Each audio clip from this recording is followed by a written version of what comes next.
বার্তা24.com-এর audio নিউজে আপনাদের স্বাগত জানাচ্ছি আমি তাসনুভা হাসান। জানিয়ে দিচ্ছি দিনের গুরুত্বপূর্ণ সংবাদগুলো। চলতি সপ্তাহের মধ্যেই নির্বাচনের তফসিল ঘোষণা। চলতি সপ্তাহের মধ্যেই ত্রয়োদশ জাতীয় সংসদ নির্বাচন ও গণভোটের জনতফসিল ঘোষণা করা হবে বলে জানিয়েছেন নির্বাচন commissioner brigadier general Abul Fazal Mohammad Sanaullah.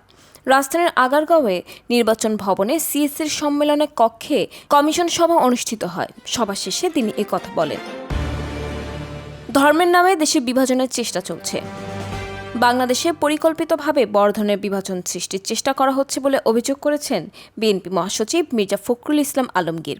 তবে একটি গোষ্ঠী ধর্মের নামে দেশে বিভাজনের পথ সৃষ্টি করতে চায়। এনসিপি সহ 3 দলের সমন্বয়ে গণতান্ত্রিক সংস্কার জোট, জাতীয় নাগরিক পার্টি, আমাদের দেশ পার্টি এবং রাষ্ট্র সংস্কার আন্দোলন, এই 3 দলের সমন্বয়ে গণতান্ত্রিক সংস্কার জোট গঠন করা হয়েছে।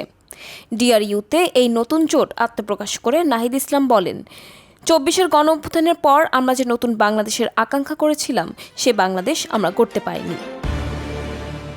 শিশির মনিরের বিরুদ্ধে ধর্ম অবমাননার মামলা, ডিবিকে তদন্তের নির্দেশ।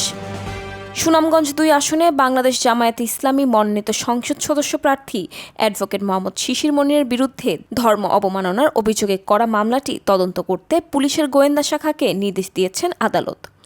রোববার ঢাকার অতিরিক্ত চিফ মেট্রোপলিটন ম্যাজিস্ট্রেট জসিতা ইসলাম এ আদেশ দেন। এর আগে রিদওয়ান হোসেন রবিন নামে একজন আইনজীবী একই আদালতে এ মামলার আবেদন করেন। হার্টের সমস্যা নিয়ে হাসপাতালে ভর্তি সঙ্গীত শিল্পী নচিকেতা। 2 বাংলার জনপ্রিয় সঙ্গীত শিল্পী নচিকেতা চক্রবর্তী প্রায় 3 দশকেরও বেশি সময় ধরে জাদুকরী গান গেয়ে শ্রোতাদের মুগ্ধ করে আসছে। এবার শীতকালের শুরু হতেই একের পর এক শো করছিলেন নচিকেতা। তবে হঠাৎ হৃদযন্ত্রের জটিলতা দেখা দিলে অসুস্থ হয়ে পড়েন তিনি। হার্টের সমস্যার কারণে হাসপাতালে ভর্তি করানো হয় তাকে। মাঠে নামার আগেই আলোচনায় তাসকিন আহমেদ ব্যস্ত ছিলেন আন্তর্জাতিক ক্রিকেটের বাইরে আরেক মঞ্চে। আয়ারল্যান্ডের বিপক্ষে ঘরের মাঠের সিরিজে বিশ্রামে থাকলেও তিনি সময় কাটিয়েছেন সংযুক্ত আরব আমিরাতে আবুধাবি টি10 লিগে নর্দার্ন ওয়ারিয়র্সের হয়ে। ছোট ফরম্যাটের সে আসরে নিজের গতি আর ধারাবাহিকতার মাধ্যমে নজর কাড়েন তিনি।